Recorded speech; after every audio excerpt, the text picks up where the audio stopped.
I know I went to dinner at Chancellor Heard's house that night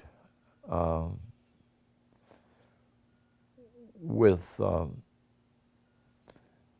the publisher of Time magazine, whose daughter was a student at Vanderbilt and was on the Impact program. And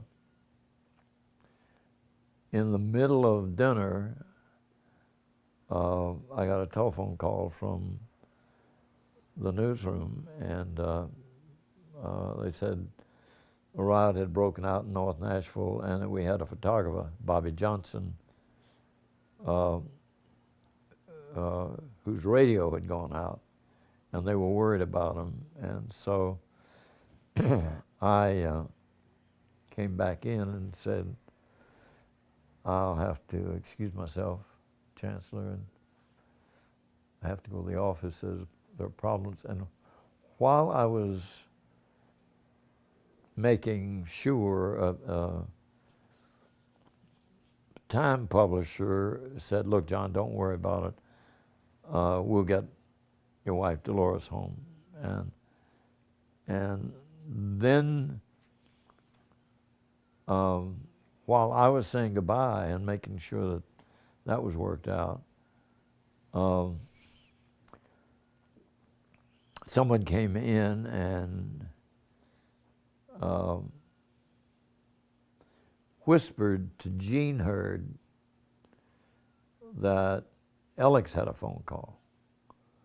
And I didn't see him leave the dining room, but as I was walking out, there was a little alcove where he had a telephone, and he stepped out of the telephone and had been talking to a member of the Board of Trust who had referred to him in very insulting terms. And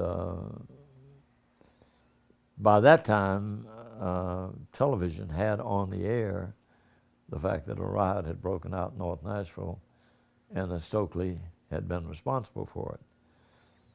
And of course, there were members of the Board of Trust who simply blamed Impact, blamed the Impact Committee, blamed Alec, blamed the university.